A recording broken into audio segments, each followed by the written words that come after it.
Seriously? You two again? You just don't give up, do you? What the hell do you want from me? Just want to know why we aren't featured in any more of your videos, man. That's all we want. Because I don't need you guys anymore. Come on, I thought this was clear from the last video that I don't need you guys anymore. Bullshit! You know that's bullshit, and we know it. We know you need us more than ever right now, man. You know, arguing and complaining like that is not gonna get you anything, Red. You should know that by now. Dude, we're sorry. We didn't mean that. Blue, you're fine. You're not causing no aggravation at that. But you know, I can't have you guys in the videos anymore. I'm sorry. It's just that I don't need watermarks in my videos anymore. I'm sorry. Just want to be in one video. That's all. Sorry, my mind's made up. Blue and Red, I ask you to leave now. Go. Ay. Sorry about that, people. They just still won't take the hint that I don't need them anymore. Hello, everybody. Welcome back to TTBurger Remastered Game Reviews. I am your host, Tony, and we are down to the final part of my Time Crisis Remastered Series review. This is episode 2 of my Remastered Reviews, part 6 of 6. As we dive into the PlayStation 3 era, which brings us a brand new gun con here called the Gun Con 3, and yeah, we'll talk about this in a little bit. We got a lot to talk about here for the PlayStation 3 era of Time Crisis, which was now made by Namco Bandai Games. But before we get started here is a hot and fresh grilled TTBurger Recap to show you all what you missed fresh off the grill. As I took a look at Time Crisis Zone for the PlayStation 2, which was a remake / port of an arcade game called Crisis Zone that was made in 1999. And this was released in 2004 and gave it a 1 out of 10 because everything about the game was just pathetically terrible and awful, and just only good thing it had going for it were the graphics, and you get these machine gun the whole time. But just compared to Time Crisis 3, this game really was very disappointing. I don't even recommend it unless you're a hardcore Time Crisis fan. It might be worth the rental, but as a full price game for the PlayStation 2, no. But today we're going to be taking a look at the first Time Crisis game released on the PlayStation 3. And this game came out around the time the PlayStation 3 was already making it big, like near the end of 2007. It was released in the arcades in 2006, and I got it right here. This is Time Crisis 4, released on November 20th, 2007, and first released in 2006 in the arcades. And I will admit, Time Crisis 4 is better than Crisis Zone, but it was nowhere near as good as Time Crisis 3. Not even close, not by a long shot. And I was shocked. I thought this was going to be better due to it being on a next-gen console, but that was not the case here at all. The first problem is the Gun Con 3 controller, and I'll show you what is wrong with it. First off, look at this thing. Look at this setup here. You got like a control stick right here, another control stick. You got 2 buttons right here, 2 more buttons here, and 1 button here, and another button here. Like, look at all these buttons. I mean, like, dear Lord. And not only that, I'm right-handed, so I can hold this thing fine. But imagine if you were left-handed or something like that. It would be almost impossible or very uncomfortable to use for someone who's left-handed. I mean, like, how are you supposed to do it when you're left-handed? Like, just do it like this? I mean, that wouldn't get uncomfortable from the get-go, would it? And like, dear Lord, like there's so many buttons on this thing. It's like, do you think that's enough? And you think that's bad?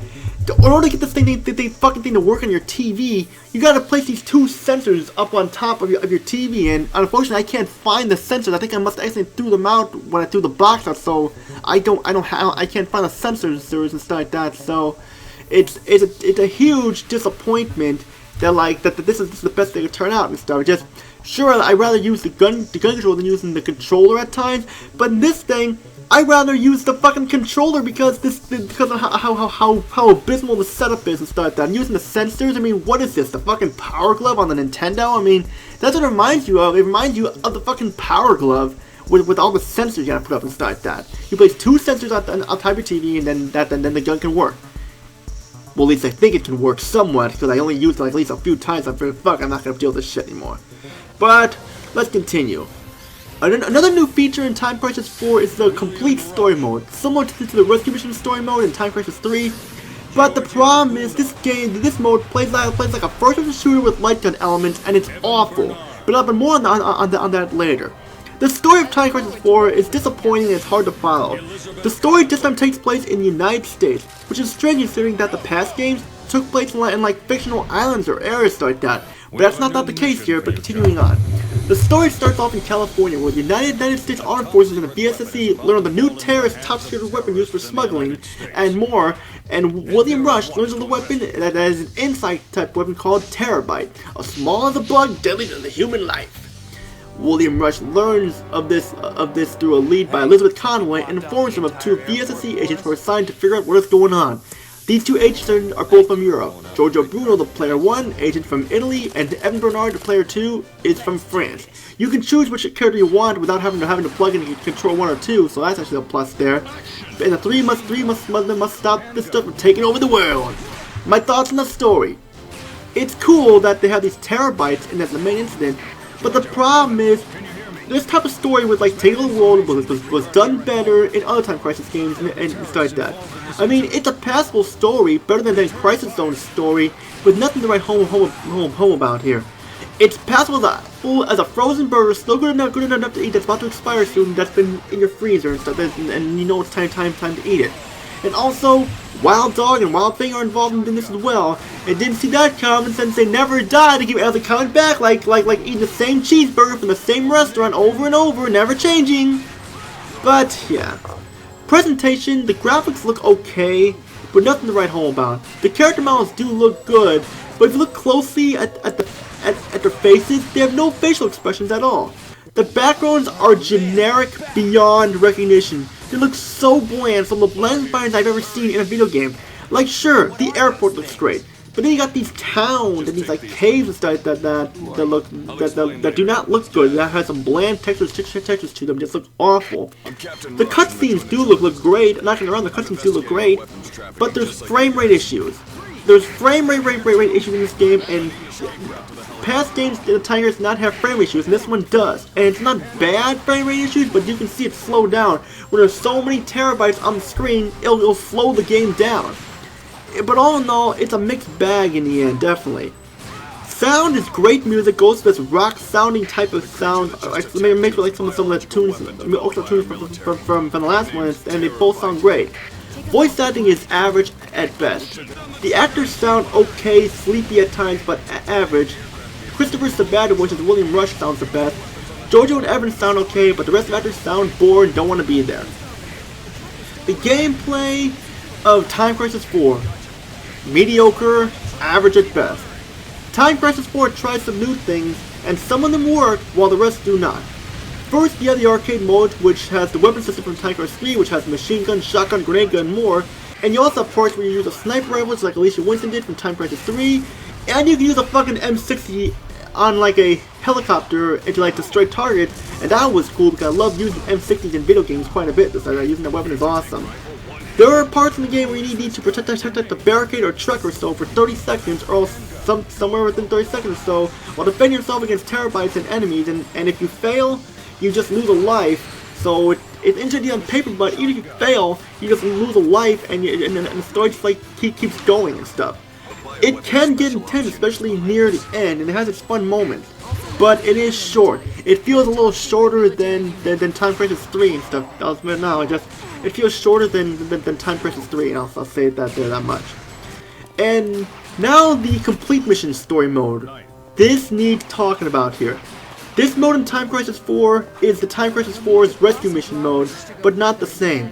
You play as William Rush as you go through the story through his perspective with the terabytes and more. I consider him the main protagonist of the game because he is on the box art and is the leader and more, and it feels like the story mainly focuses on him. But here's the problem. This mode is not like the arcade mode. And it's like, well, what we get here is this bland first-person shooter mode with light gun elements, and it does not work. Since when was Time Crisis supposed to be a first-person shooter? You walk around freely, killing enemies, picking up ammo and more to get to where you need to go on the map. There's no sprint button, so you're just walking slowly, like you're taking a nice afternoon Sunday walk on the beach while stopping to munch on that cheeseburger or so like that. And like you're just walking around like a nice Sunday afternoon walk on the beach and just like taking your sweet ass time. There's no sprint button, so you just walk slowly like that or so like that, and like you can't even see the gun you're holding unless you reload, unless you're using the knife or the hand grenade, which is weird. When you switch weapons, the previous weapon does not reload the clip you have, so you have to do that on your own manually. Like, why was it hard to just simply reload the clip after switching weapons? I mean, it's just lame. It just adds more work than it should. I mean, and this mode was so boring, I didn't even finish it. I mean, this does not feel like a mode that would be in a Time Crisis game. It feels more like a generic first-person shooter with Lycan elements in it. You get hung up on boxes, get stuck in dead end, like get stuck in walls, just going around in circles.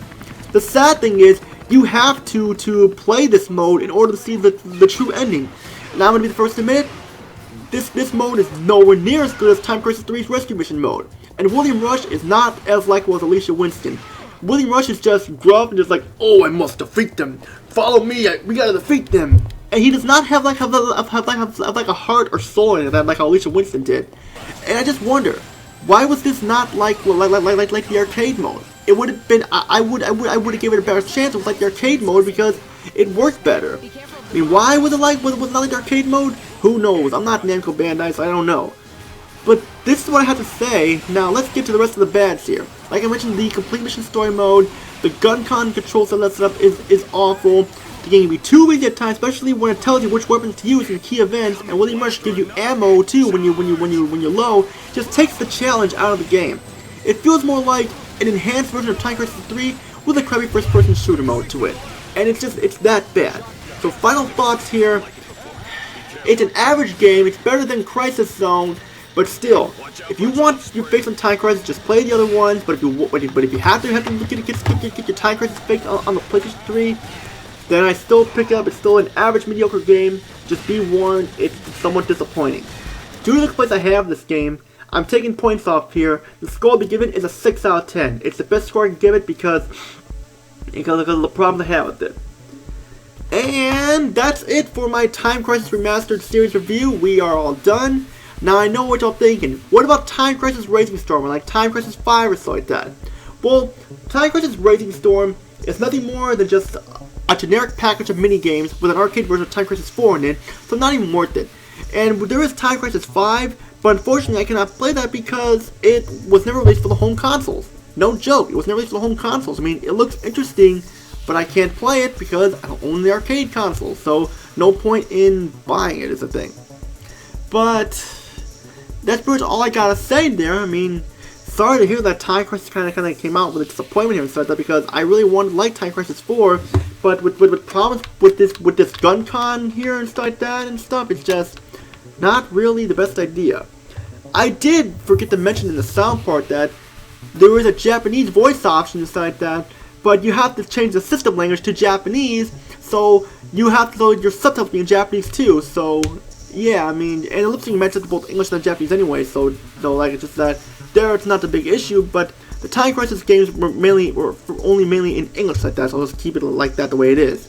So final thoughts here are, when it comes to Time Crisis games, I rank them like this: Time Crisis 3, Time Crisis 2, Time Crisis, and Time Crisis 4, Time Crisis Project Titan, and Time Crisis Crisis Zone. That's the rank I put them in. So yeah, that's what I do there. So if you can find any of these, I still recommend picking them up, even though Crisis Zone will suck. But if you have to, if you want something, if you want your tires fixed, I'd say pick any of these games up. Even though Time Crisis Project Titan, Time Crisis Zone, Time Crisis 4 were average and everything like that. But no, actually, Time Crisis 4 was average, but the other two were not very good. So if you want them, just pick them up, but proceed with caution with the three I just mentioned. And that's pretty much it for this episode. If you like what you see or subscribe, like the video, comment down below, and join my Discord group, TTBurger Gamers 90. There's also looking for more people to join. Link in the description below, so it won't go away, so click on it if you want to join. Which all you gotta say is it's Tony. Peace and out, have a great day, and stay tuned. I'm gonna be honest with you, the next video will be another remaster review, so be on the lookout for that. What will I be taking a look at? The only hint is Namco once again. And I will go back to do the regular reviews after this episode or another episode, so be on the lookout, there's more on the way. That's all I gotta say. Peace out, everyone, and see you all in the next remastered review.